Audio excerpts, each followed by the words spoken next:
So the edited version of the video that you just witnessed is of a DEADLY crash that occurred on the Washington Boulevard in the section of Duane Park, in which at least one lady, she was injured at the time yesterday. She is presently in the afterlife. The person that you see on the ground is more than likely the driver of that coaster bus, minibus, them call it. You see, say him broke up to. Even though the side that the lady was at, passenger side, was what hit the truck and was impacted most. The speed at which he was going, he was also injured. Looked like him have some sorts of broken foot, possibly broken arm. There were 20 other persons in that said coaster that was also injured. It is said that this man is going to be charged for causing DEATH by reckless driving, and rightfully so. Now, at the time when this accident occurred, persons were blaming the truck driver because them claim say the truck driver cut in front of the minibus driver. People from your run in a somebody back, whether them go in front of you or not, you are going to be blamed. That is just how the road code goes. And the fact is that we know that these minibus drivers have been driving like some sort of madbat out of hell. So therefore, 90% of the time, they are going to be blamed without a shadow of a doubt. Now, people, I don't know the circumstance that led to this young lady being in the front seat. If you know the minibus culture, you notice that you will never see any sort of man sitting at the front passenger seats. Most of the time, and I am not saying that this is the case in this case, these are young ladies, whether them are scholars, whether them are some sorts of young sketelina, that are probably in a some sorts of relationship with these drivers. So therefore, I say this to say this. Let this be a warning to all of you young ladies out there. Whenever you pose up in a front seats, and I am not going to say that you deserve to get hurt or injured or even DEAD. Just remember, 90% of these drivers, they are maniac, they are reckless, they are irresponsible. So therefore, whatever comes with that free ride, hope it is worth it whenever you get injured or DEAD. So like I said in a previous video that I did about this incident, that lady was so badly injured. If she even survived, she was going to be in a vegetative state. She was going to be more than likely paralyzed and useless to herself. The injuries that she had, it was pretty much DEAD on the spots, or DEAD woman walking. She was taken to the place of recovery. However, she succumbed to her injuries. Like I said before, based on the Popo reports, this man is supposed to be officially charged. Yes, he was also taken to the hospital, and yes, he was also badly injured. However, as soon as he is released, hopefully they don't just release him. Hopefully them have him handcuffed to some sorts of bed. He will be officially charged for causing DEATH by dangerous driving. People, isn't it ironic? Whenever we see these bad accidents, it is usually the driver that survives. And the persons, passengers, going about their business always end up DEAD or injured. Such is the case in this case. Point blank and period. So the next thing that is popping in the news is that we see that Daryl Vaz, JLP MP, he is up in arms. He is the transport minister. He is having some sorts of knee-jerk reaction after that teacher, 29-year-old Daniel Anglin, was found, and it is said that the suspect, who is a SEXUAL predator, was working with one of those share drive apps. I think InDrive it is called. The other one is Uber. He is saying that if he has to go to the bottom of the sea, the top of the highest mountain, he is going to do everything within his will to make sure that these apps are banned with immediate effects in Jamaica. Now, people, this is what we call a knee-jerk reaction over KILL of the minister to support some sorts of agenda. This minister is claiming that it is unfair for persons, taxi driver, minibus driver that go through the procedures, registered, do some sorts of background check, for other persons to just come in and pretty much undercut them. He even claims that this is supporting criminal activity, meaning some of these people, there is facts claims that he made, terrorism, money laundering, etc., etc., etc. I want you to take a listen, take a look to exactly what the good minister has to say, and then I'll give my piece. I actually took a cabinet submission to cabinet 3 weeks ago to discuss this very matter because of the complaints that I was getting from commuters and also from industry players who are playing by the rules and paying their fees for their license, etc.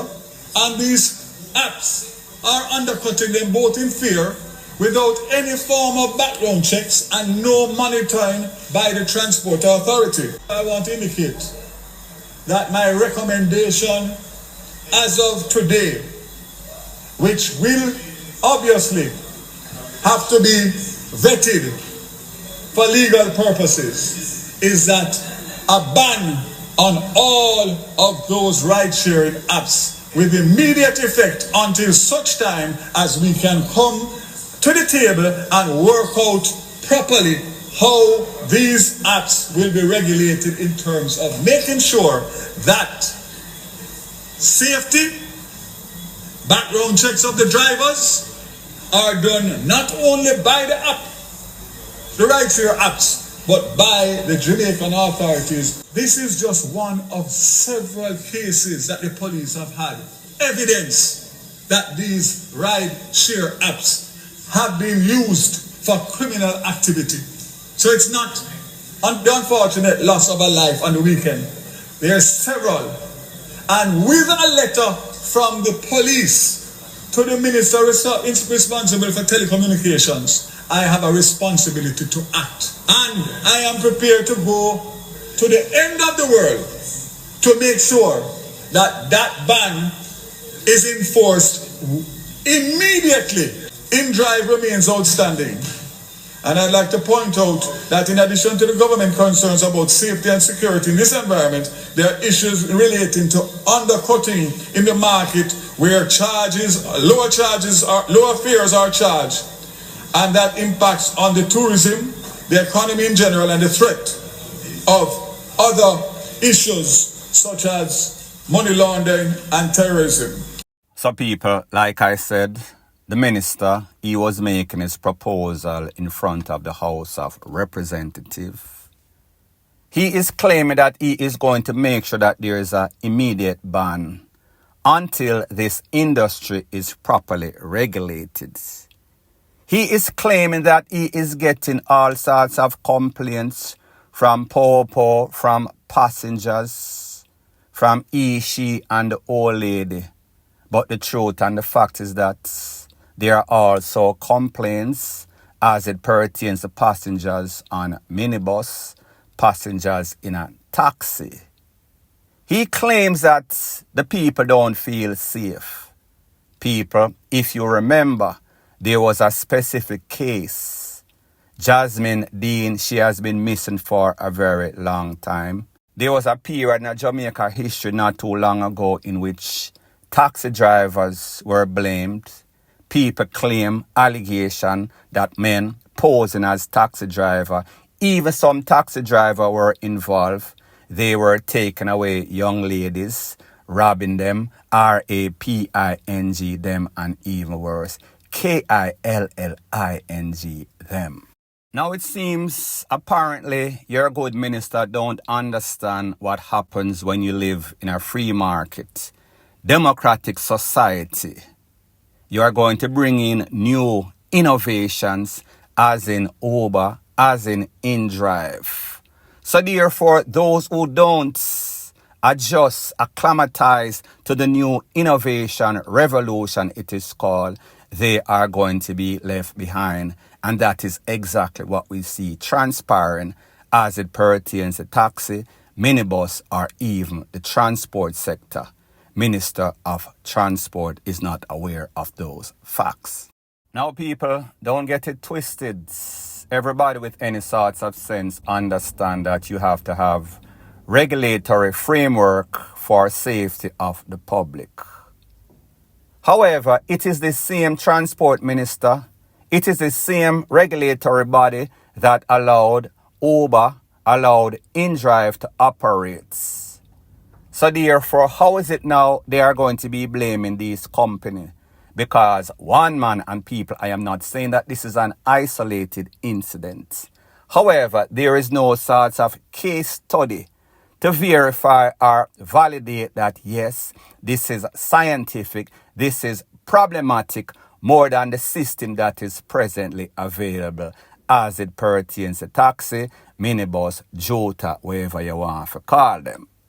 And you and I know that in a Jamaica, money talks and BS walks. More than likely, the persons responsible owning, operating Uber and also InDrive is rich. So therefore, they are in the body club. It is money talk and BS walks. However, Mr. Vaz, he is conflicting because he has an agenda to save the transport system in Jamaica that has been losing billions of dollars for a couple of decades, and it is getting even worse with time. And we have to also remember that Daryl Vaz is not any sorts of logistics expert. He did not go to school, he did not go to university for this. He is just placed in a position of power because of political link, because they keep reshuffling the parliament MPs. When them FUCK up over Yasso, them place them over the other place. So therefore, he is just speaking from a place of ignorance. No sorts of facts, no sorts of survey was done. This is what we call a knee-jerk reaction, like I said initially. So opposite to what the minister is saying, these apps, ride-sharing apps, they have been effective. They have been efficient in other countries, including United States, that probably have one of the strictest regulation as it pertains to safety of the public. So therefore, it is always a proven commodity if monitored, regulated, and operated correctly. The problem is that Jamaica is a failure, epic failure, when it comes to incompetence, when it comes to being irresponsible for any sorts of system. So this would be more of an isolated incident, and I am not saying that there is not any other cases. However, it is not a scientific, it is a different type of case study.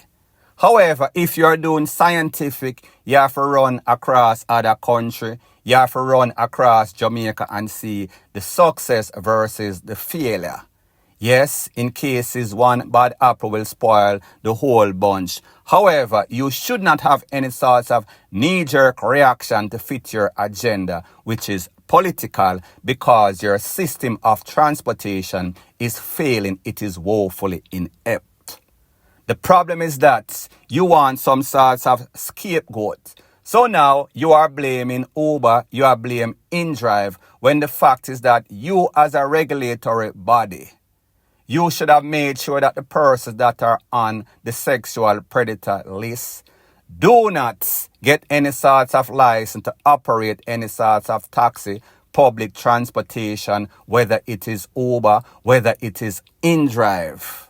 The problem is that you drop the ball because these people can easily register, jump in them car, pick up people, take them away, RAPE and KILL them. The problem is not Uber. The problem is not InDrive. The problem is the system is woefully inept.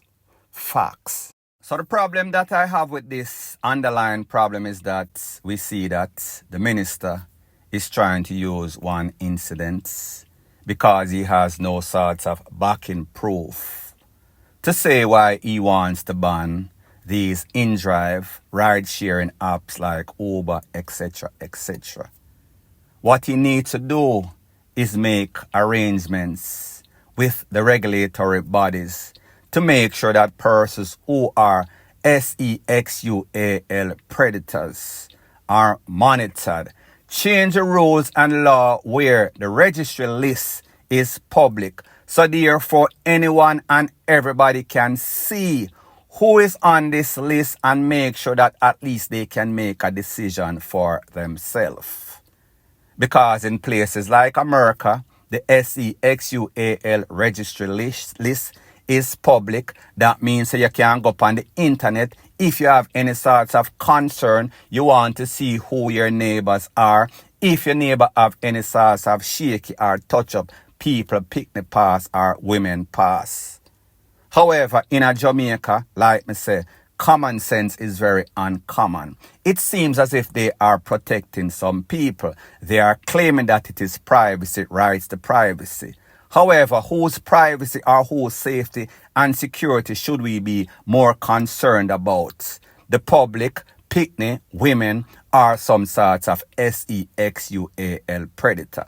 So therefore, it seems as if you are safeguarding, you are defending these predators. So people, like I said, this list being private, it makes absolutely no sorts of sense.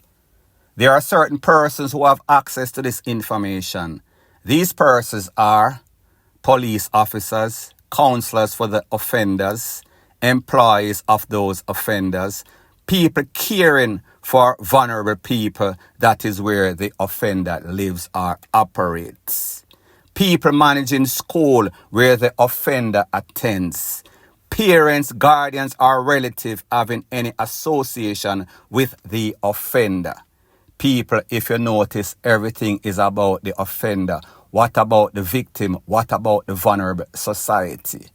What are they covering up, people? The answer is simple.